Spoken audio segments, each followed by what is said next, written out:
ইন্নী আখাফু আলাইকুম আযাব ইয়াউমিন আযীম। নবীরা বলতেন, হে আমার জাতি, আল্লাহর কথা যদি না শোনো তাহলে একটি ভয়ানক মর্মান্তিক আযাবের ভয় আমি তোমাদের ব্যাপারে পাচ্ছি, যে তোমাদেরকে আল্লাহর আযাব পাকড়াও করবে। তাহলে সব নবী আখিরাতের কথা মনে করাইছে, সব নবী তাওহীদের কথা, আল্লাহর একত্ববাদের কথা বলেছে। সমস্ত নবী মানুষদেরকে বন্দিগির দিকে দাওয়াত দিছে। সব নবী উনাকে গ্রহণ করার জন্য আল্লাহর পক্ষ থেকে রাসূল হিসাবে, নবী হিসাবে বলছে। কওম বহুভাবে এমন কোন নবী নাই, একজন নবী যিনি আল্লাহর দিকে মানুষকে ডাকছেন, অথচ উনাকে সবাই এক বাক্যে বিনা শব্দে বিনা প্রশ্নে গ্রহণ করে নিছে, এমন একজন। সমস্ত আম্বিয়া কেরাম জুলুম, নির্যাতন, প্রতিবাদ, বিরোধিতা, উপহাস, তুচ্ছতাচ্ছিল্য এইটার মুখোমুখি হয়েছে।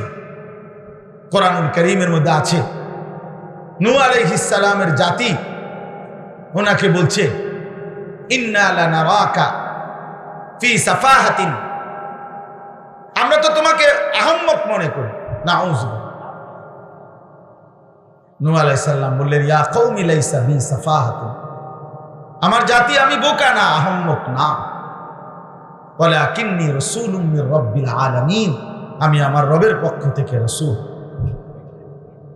হুদ আলাইহিস সালামের জাতি উনাকে বলছে, তুমি তো পথভ্রষ্ট। তিনি বলছেন, ইয়া কওমি লাইসা বি দালালাতুন, হে আমার জাতি আমি পথভ্রষ্ট না। ওয়ালাকিন্নী রাসূলুম মির রাব্বিল আলামিন, আমি আমার রবের পক্ষ থেকে রাসূল।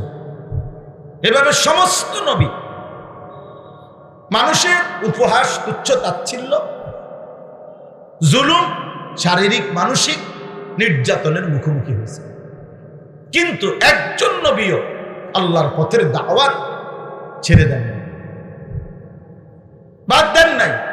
কোন ষড়যন্ত্র, কোন নির্যাতন, কোন জুলুম অত্যাচারের পরেও ছেড়ে দেন। তাফসীরের মধ্যে আছে, আল্লামা ইমাম ইবনুল কাইয়্যিম আল জাওজি রাহমাতুল্লাহি আলাইহি, ওনার একটা কিতাব আছে উদ্দাতুস সাবিরিন। এই কিতাবের মধ্যে উনি বলছেন যে প্রত্যেক নবী তার কওমের দ্বারা নির্যাতনের শিকার হয়েছেন, শারীরিকভাবে আহত হয়েছেন, নির্যাতিত হয়েছেন, কিন্তু প্রত্যেক নবী সেই নির্যাতনের পরেই নিজ কওমকে মাফ করে দিয়েছেন। আর আল্লাহকে বলছেন, আল্লাহ আমার কওমকে মাফ করে দেন, তারা বুঝে নাই। আমি আবার বলব, আল্লাহুম্মা গফির লি কওমি ফাইন্নাহুম লা ইয়ালামুন।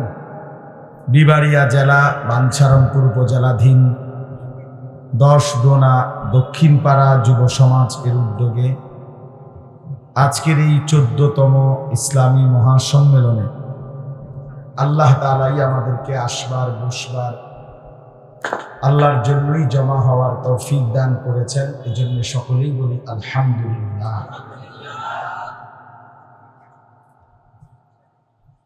মুআজ্জাজ মুহতারাম হাজিরিন,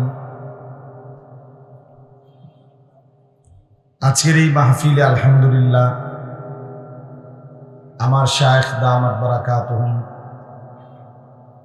আরিফ বিল্লাহ হাকিমুন নফস আল্লামা মুফতি মুশতাকুন নবী কাসিমি হযরত বয়ান করবেন। বাংলাদেশের বর্তমান সময়ের অনেক বেশি নন্দিত, প্রশংসিত, আলোচিত আলেমে দ্বীন হযরত মাওলানা মুফতি রেজাউল করিম আবরার, তিনি বয়ান করবেন ইনশাআল্লাহ। এবং আমাদের সন্দীপী হুজুর দামাত বারাকাতুহু, তিনি বয়ান করেছেন। মাওলানা জুবায়ের কিছুক্ষণ কথা বললেন, মাঝখান দিয়ে আমি অল্প একটু বললেই চলবে। গরিপুর বাজারে আমি নামাজের জামাতও পাইনি, এবং আগ পিছ করারও কোনো সিস্টেম নেই। নিজে আইসা অনেক দূর পরে মাগরিব, আমরা 3 জন গাড়ি তিনজনে আলাদা জামাত করে নামাজ পড়ছে অনেকক্ষণ, কোনো কারণ ছাড়াই যান বাজারে, গৌরীপুর বাজারেই পড়েছিলাম মাগরিবের আজান পর্যন্ত, যার কারণে আসতে দেরি হয়েছে।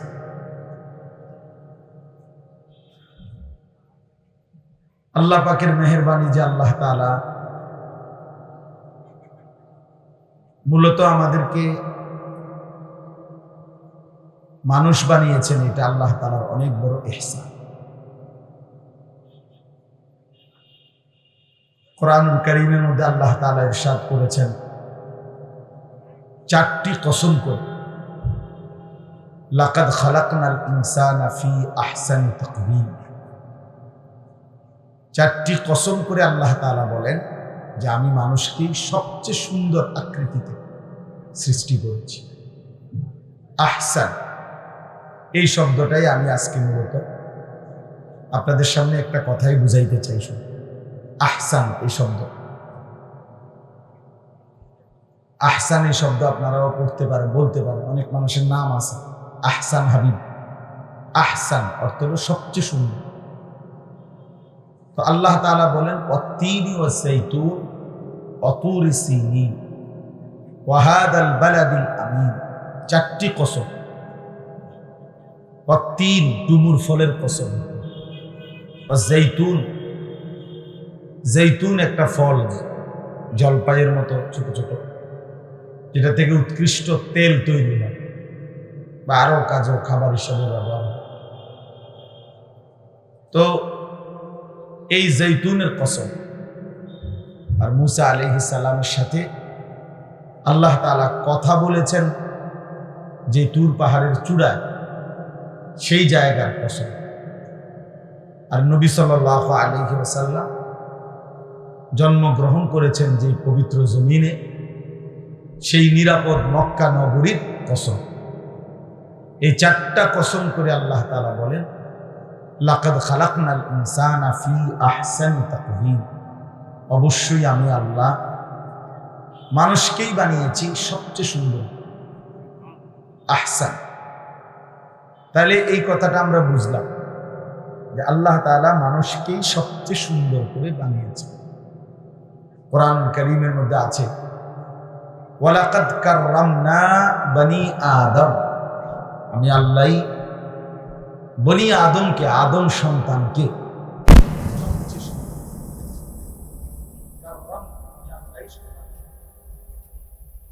সমস্ত আল্লাহ তাআলাই সম্মান করে। আর এখানে আশপাশের গোটা দুনিয়া মানুষের আল্লাহ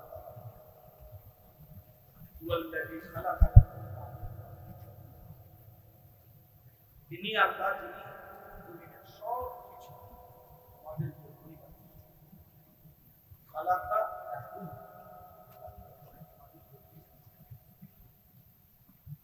ইন্না জাআলনাহা আলাল আরদি যিনাতান। আল্লাহ তাআলা বলেন সব কিছু আমি আল্লাহ তাআলা বানিয়েছি তোমাদের জন্য সৌন্দর্যের জন্য। আমার বান্দা, তোমাদের সৌন্দর্যের প্রতি আমি চন্দ্র সূর্য আলো সব কিছুই আমি আল্লাহ। এই সব কিছুর মাঝে তুমি মানুষকেই বানাইছো। আল্লাহ তাআলা প্রথম বললেন তিনি মানুষকে সবচেয়ে সুন্দর করে বানিয়েছেন। আমি সেই মানুষের অন্তর, আপনিও অন্তর। এই জন্য আল্লাহ তাআলা এবার দেখেন শব্দ এটা মনে রাখতে হবে, আহসান বলেন তো সবচেয়ে সুন্দর। আরবিতে আধিক্য, অধিক বুঝায়, এরকম একটা শব্দ আহসান।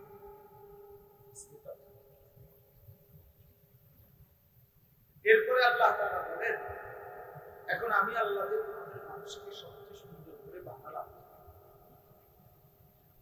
এখন এই যে তোমাদেরকে পৃথিবীতে হায়াত দিলাম, জীবন দিলাম, বাঁচার সুযোগ দিলাম, সেটা কেন?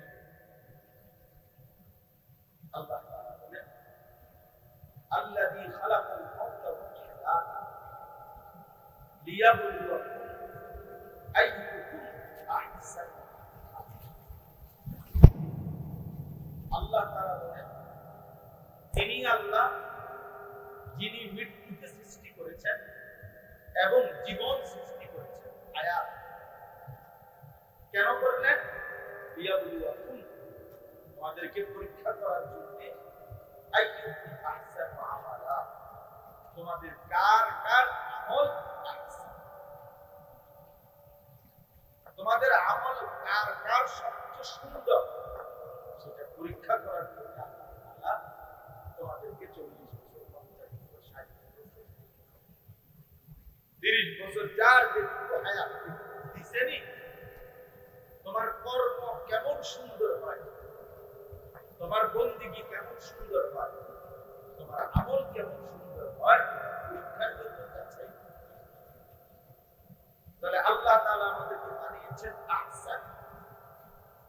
আল্লাহ তাআলা দেখতে চান আমাদের আমল যেন হয় আহসান। ওই আয়াতে দেখতে হবে, সেখানেও আছে ইন্না জাআলনাহা আলা আল-আরদ জিনাতান লাহা লিনাবলুয়াহুম আইয়ুহুম আহসান। আল্লাহ বলেন এই জমিনে সব কিছু বান্দা তোমার জন্য আমি আল্লাহই বানিয়েছি সৌন্দর্যময় করে, তোমাদেরকে পরীক্ষা করার জন্য। তোমাদের কার আমল আহসান। তাইলে আল্লাহ তাআলা আমাদের আমল, আমাদের জিন্দেগির চলাফেরা, উঠা বসা, শিক্ষা, আনন্দ বেদনা, ঘর পরিবার, আয় উপার্জন, স্ত্রী সংসার, ছেলে মেয়ে, বাজার ব্যবসা, অর্থাৎ এক কথায় পুরা জিন্দেগি, প্রতি মিনিট, সেকেন্ড, ঘন্টা আল্লাহ দেখতে চায়, সেটা যেন হয় আহসান, সেটা যেন হয় আহসান, আহসান, সুন্দর। এবার আল্লাহ তাআলা বলেন বান্দা যদি আহসান আমল, সবচেয়ে সুন্দর কর্ম দুনিয়াতে তুমি বুঝাই দিতে পারো, তো আমি আল্লাহ তাআলা ওয়াদা দিলাম ওয়ালা নাজজিয়ান্নাহুম আজরাহুম বিআহসানি মা কানু ইয়া'মালুন। এই এখানেও আমি আল্লাহ অবশ্যই তোমার সমস্ত কর্মের বিনিময় হাসরের ময়দানে আখিরাতে দেব আহসান, সবচেয়ে সুন্দর। বিনিময়টাও হবে সবচেয়ে সুন্দর। কর্ম যেমন তুমি বানাবা আহসান, পুরস্কারও মিলবে আহসান, সবচেয়ে সুন্দর। তাইলে তিনটা কথা এবার দিলাম একসাথে করে, যে আল্লাহ তাআলা আমাদেরকে বানিয়েছেন আহসান। আল্লাহ তাআলা দেখতে চান আমাদের আমল যেন হয় আহসান।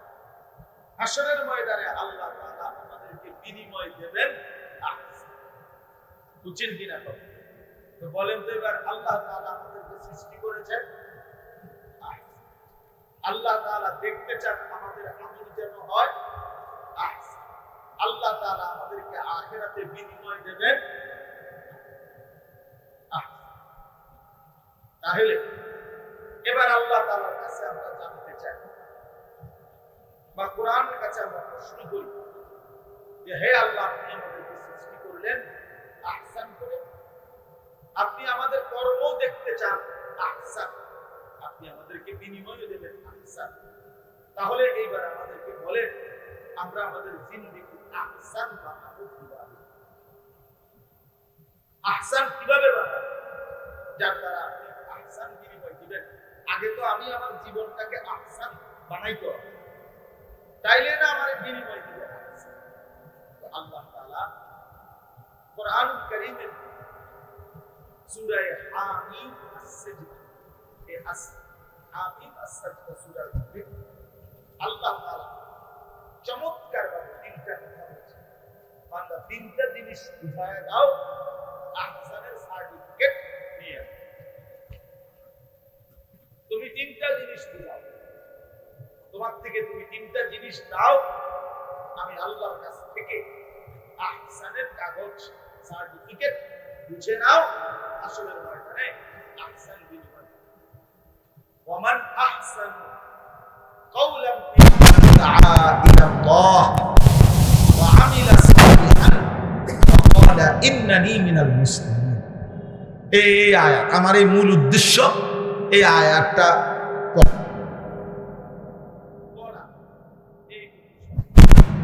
আমি ভাবছিলাম বলার সুযোগ হবে, এই জন্য লম্বা খুতবা না পড়ে কথা শুরু করেছি। ওরা যদি সবার সাথে মুসাফা করতে যাই তো এখানেও যাবে, এই জন্য ধাক্কায় আমি চলে আসছি। অনেকে মুসাফার হাতে ফিরে গেছে, আমিও আন্তরিকভাবে যুক্ত। সময়ের অভাবে পাবো মুসাফা করলে সওয়াব আছে। তো যাই হোক, আল্লাহ তাআলা বলেন ওয়ামান আহসান কাওলাম মিম্মান দাআ ইলাল্লাহ ওয়া আমিলা সালিহান মিনাল মুসলিমিন। তার চাইতে আহসান, তার চাইতে সর্বোত্তম, সবচেয়ে সুন্দর আর কে হতে পারে, যে তিনটা কাজ করে। এক নাম্বার, যার কথা, যার জবান দিয়ে যা বের হয় সেই কথাগুলো মানে হচ্ছে দাআ ইলাল্লাহ, মানুষকে আল্লাহর দিকে দাওয়াত দেয়। যে তার জবান দিয়ে, যে তার শব্দ দিয়ে, কথা দিয়ে, যে তার মুখের বাক্য দিয়ে মানুষকে আল্লাহর দিকে ডাকে, দাওয়াত দেয়, আল্লাহ তাআলা বলেন সে আহসান। সে কি বলেন? আহসান। দুই নম্বর, ওয়া আমিলা সালিহান, সমস্ত নেক আমল বিশুদ্ধভাবে, নেক আমল, আমলগুলো আল্লাহর হুকুম সবগুলো বিশুদ্ধভাবে আদায় করে, সহিভাবে, সঠিকভাবে আল্লাহর হুকুমাবলী, আদেশ নিষেধগুলো পালন করে, নেক আমল করে।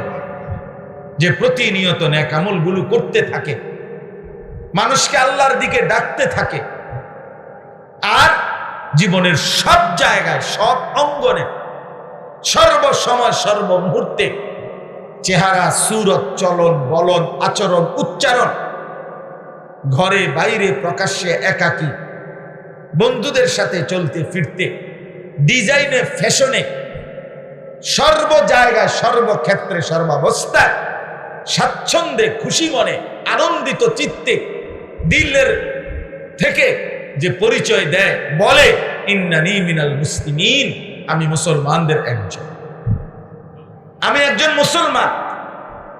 অতএব এমনটাই হবে আমার জিন্দেগি, আমার কথাবার্তা, আমার চেহারা সুরত, আমার কাপড় পোশাক, আমার লেনদেন, আমার আচার ব্যবহার, কারণ আমি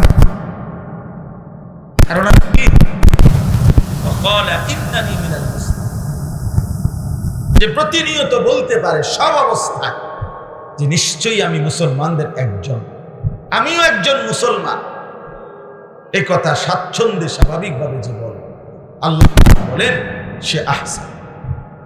তাহলে কয়টা হলো গুণ? তিনটা। এই তিন গুণের অধিকারীর পরিচয় কি? সে কি? আহসান। সে কি বলে? আহসান। যে মানুষকে আল্লাহর দিকে ডাকে, যে সমস্ত নেক আমল করে, আর তিন নাম্বার হলো যে সর্বদাই নিজেকে মুসলমান হিসাবে পরিচয় প্রদান করে। তাইলে এইবার এই আয়াতের তিনটা অংশ আলাদা আলাদা একটু একটু শুনুন, তাইলে আমার কথা শেষ। আল্লাহ তাআলা বলেন প্রথম গুণ আহসান হওয়া উচিত, কারণ আল্লাহ তাআলা আমাদেরকে আহসান বানিয়েছেন। আল্লাহ তাআলা দেখতেই চাইছেন, আল্লাহ বলছেনই পরিষ্কার, আমি তোমাদের আমল দেখতে চাই আহসান। অতএব আল্লাহ যেভাবে বলছে আহসান হবে, তো সেটাই গ্রহণ করতে হবে। এটা একটা সহজ কথা। আল্লাহ বলেন আমি দেখব তোমাদের কার কার আমল আহসান, তো আল্লাহ বলেন সেটা আমি বলে দিছি, এই তিন ধারায় তোমরা আহসান হতে পারবে। এক নাম্বার হলো মান দাআ ইলাল্লাহ, যে মানুষকে আল্লাহর দিকে ডাকে। তাহলে দাওয়াত ইলাল্লাহ, আল্লাহর দিকে ডাকা, আহ্বান, আল্লাহর দিকে মানুষকে ফেরাবার চেষ্টা করা, এটা একটা আজিমুস শান, শ্রেষ্ঠতম একটা সিফাত, মুমিনের একটা গুণ, একজন ইমানদার মুসলমানের একটা বৈশিষ্ট্য, একটা গুণ, যে সে মানুষকে আল্লাহর দিকে ডাকে, আল্লাহর দিকে ডাকে। সোয়া লাখ আম্বিয়ায়ে কেরাম, 1 লক্ষ কিংবা 2,24,000 নবী রসুল, আল্লাহ তাআলা যাদেরকেই পৃথিবীতে যত নবী রসুল পাঠিয়েছেন, সাইয়্যিদুনা আদম আলাইহিস সালাম থেকে শুরু করে আখেরি পয়গম্বর নবী সাল্লাল্লাহু আলাইহি ওয়াসাল্লাম পর্যন্ত সমস্ত নবী, সমস্ত রসুল এই পৃথিবীতে এসে মানুষদেরকে দিবা নিশি, অহর্নিশি আল্লাহর দিকে ডাকছেন, আল্লাহর দিকে ডাকছেন, তাওহীদের দিকে ডাকছেন, আখিরাতের দিকে ডাকছেন, রিসালাতের দিকে ডাকছেন, ফেরাইবার চেষ্টা করছেন, আল্লাহর বন্দেগী ইবাদতের দিকে ডাকছেন। সব নবী বলছেন যে আল্লাহ ছাড়া কোনো ইলাহা নাই, আল্লাহরই গোলাম। লাকাদ আরসালনা নূহান ইলা কওমি ফাকালা ইয়া কওমি ইবুদুল্লাহ মা লাকুম মিন ইলাহিন গায়রু। আল্লাহ বলেন, আমি নূহকে তার জাতির রাসূল হিসেবে পাঠাই।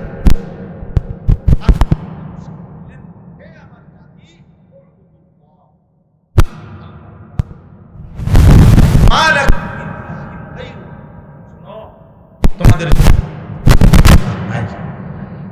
তাহলে আল্লাহ ছাড়া আর কোন ইলাহ নাই। এই লা ইলাহা ইল্লাল্লাহ, এই কথার আহ্বান সমস্ত নবীরা করেছে। আল্লাহরই ইবাদত করো, আল্লাহরই গোলামি করো, আল্লাহরই বন্দেগী করো, এই কথা সমস্ত নবীরাই বলেছে। সব নবী মানুষকে আখিরাতের ভয় দেখাইছে। ইন্নী আখাফু আলাইকুম আযাব ইয়াউমিন আযীম। নবীরা বলতেন, হে আমার জাতি, আল্লাহর কথা যদি না শোনো তাহলে একটি ভয়ানক মর্মান্তিক আযাবের ভয় আমি তোমাদের ব্যাপারে পাচ্ছি, যে তোমাদেরকে আল্লাহর আযাব পাকড়াও করবে, পাকড়াও করবে। তাহলে সব নবী আখিরাতের কথা মনে করাইছে, সব নবী তাওহীদের কথা, আল্লাহর একত্ববাদের কথা বলেছে। সমস্ত নবী মানুষদেরকে বন্দিগির দিকে দাওয়াত দিছে। সব নবী উনাকে গ্রহণ করার জন্য আল্লাহর পক্ষ থেকে রাসূল হিসাবে, নবী হিসাবে বলছে। কওম বহুভাবে এমন কোন নবী নাই, একজন নবী যিনি আল্লাহর দিকে মানুষকে ডাকছেন, অথচ উনাকে সবাই এক বাক্যে, বিনা শব্দে, বিনা প্রশ্নে গ্রহণ করে নিছে, এমন একজন। সমস্ত আম্বিয়ায়ে কেরাম জুলুম, নির্যাতন, প্রতিবাদ, বিরোধিতা, উপহাস, তুচ্ছতাচ্ছিল্য, এইটার মুখোমুখি হয়েছে।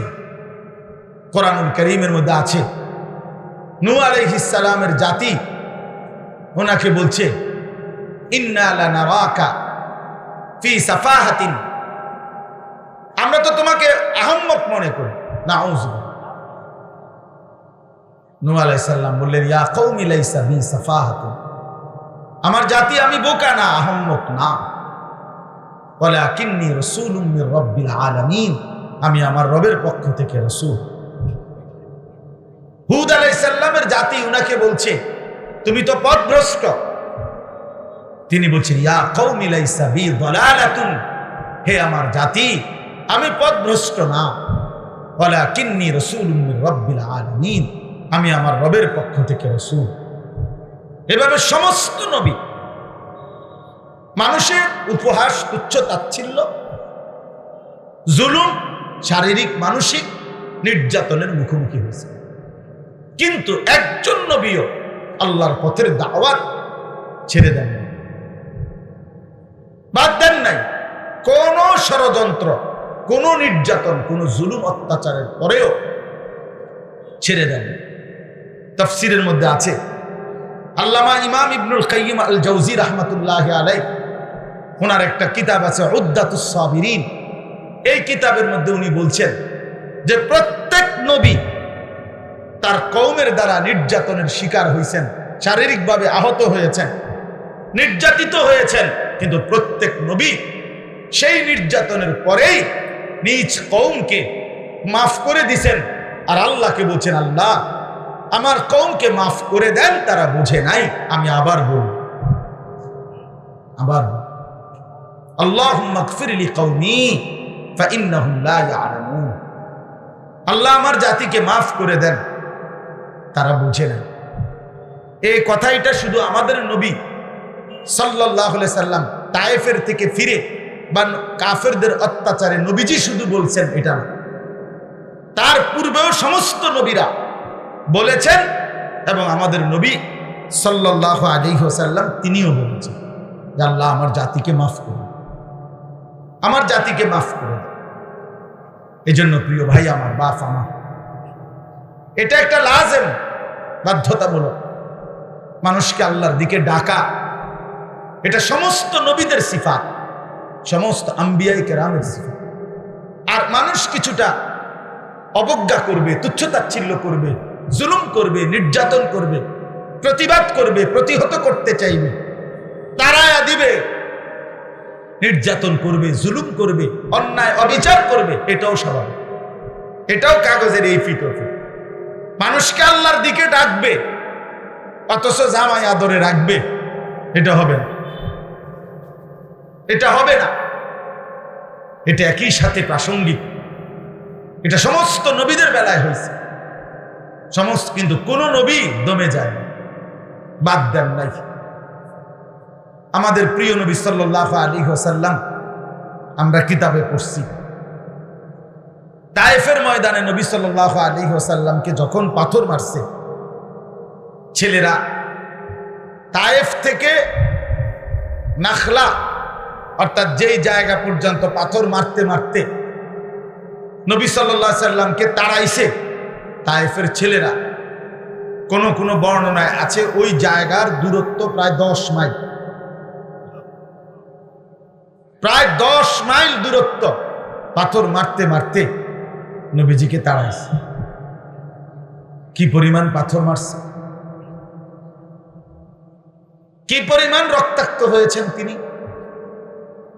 শেষ পর্যন্ত এই নাখলা নামক জায়গায় আইসা একটি খেজুর আঙ্গুরের বাগানে যখন ঢুকছে, তো সেই দুষ্ট ছেলেগুলো পাথর মারা থামাইছে, এরপরে তারা ফিরে চলে গেছে। আল্লাহ নবী সাল্লাল্লাহু আলাইহি ওয়াসাল্লামের একটা বিখ্যাত দোয়া আছে, হাদিসের কিতাবে আছে, আমরা পড়ছি বারবার, লম্বা দোয়া। ওই রাতে তায়েফের ময়দান থেকে ফিরে রাত্রি গভীরে পাথরের আঘাতে সারা শরীর যখন রক্তাক্ত, ওই আঙ্গুরের বাগানে রাত্রি নিশীতে একাকী নবী সাল্লাল্লাহু আলাইহি সাল্লাম আল্লাহ তাআলার কাছে দোয়া করছিলেন। সেই দোয়ার মধ্যে নবীজি বলছেন, অনেক লম্বা দোয়া, তার মধ্যে একটা লাইন, একটা অংশ হলো এরকম, ইলা মান তাকিলনি, আয় আল্লাহ আমারে কার কাছে পাঠাবে, আমারে কার কাছে পাঠাইবে। কোন মানুষ তাদের নবীকে বুঝিয়ে হবে না, যে তাদের কল্যাণ চায়, যে তাদের আখিরাত সুন্দর করতে চায়, যে তাদেরকে আখিরাতের সন্ধান দিতে চায়, তাকে বুঝি এভাবে মানে, ইলা মান তাকিলনি, আয় আল্লাহ আপনি আমারে কার কাছে পাঠাইলেন। এ কেমন মানুষের কাছে পাঠাইলেন, যারা তো কথা তো শুনলই না, এভাবে প্রত্যাখ্যান করুন। এরপরে নবীজি বললেন, ইলা বাঈদিন ইয়াতাজাহহামুনি, আমাকে কি এমন অপরিচিত মানুষের কাছে পাঠাইলেন যারা আমাকে শুধু নির্যাতনই করল। আম ইলা আদুফিন মাল্লাকতাহু আমরি, নাকি আমাকে এমন কোন শত্রুর কাছে দিলেন যাদের উপরে আমি কোনো প্রভাব খাটাইতেই পারলাম না, তারাই আমার উপরে প্রভাব খাটাইল, এভাবে আমারে তাড়ায় দিল। এই মনের এই আবেগগুলো বলে এরপরে নবী সাল্লাল্লাহু আলাইহি সাল্লাম বলেন, তবে মাওলা, রাত গভীরে আপনাকে বলি, ইন লাম ইয়াকুন আলাইয়া গাদাবুন ফালা উবালি, এই কথাটা যারা আল্লাহর দিকে ডাকে ভাই, তাদের সবচেয়ে বড় সান্ত্বনা এটা। যারা মানুষকে আল্লাহর পথে ডাকে, ঘুরে ঘুরে ডাকে, আল্লাহর নবী সাল্লাল্লাহু আলাইহি সাল্লাম বললেন, তবে মাওলা, যদি বলেন আপনি আমার উপরে রাগ করেন নাই, এটা যদি আপনি বলেন, তো খোদার কসম মাওলা, ফালা উবালি, আমার আর কোনো পরোয়া নাই, আমার আর কোনো পরোয়া নাই, আমার আর কোনো অসুবিধা নাই। আপনি যদি বলেন যে আপনি রাগ করেন নাই আমার উপর, আপনি আমার উপরে সন্তুষ্ট আছেন, এটা যদি বলেন, তাইলে এইবার দুশ্মন আমাকে পাথর মারলো না, রক্তাক্ত করলো, মূল্যায়ন। লা হাওলা ওয়ালা কুওয়াতা ইন্না লিল্লাহি ওয়া ইন্না ইলাইহি রাজিউন।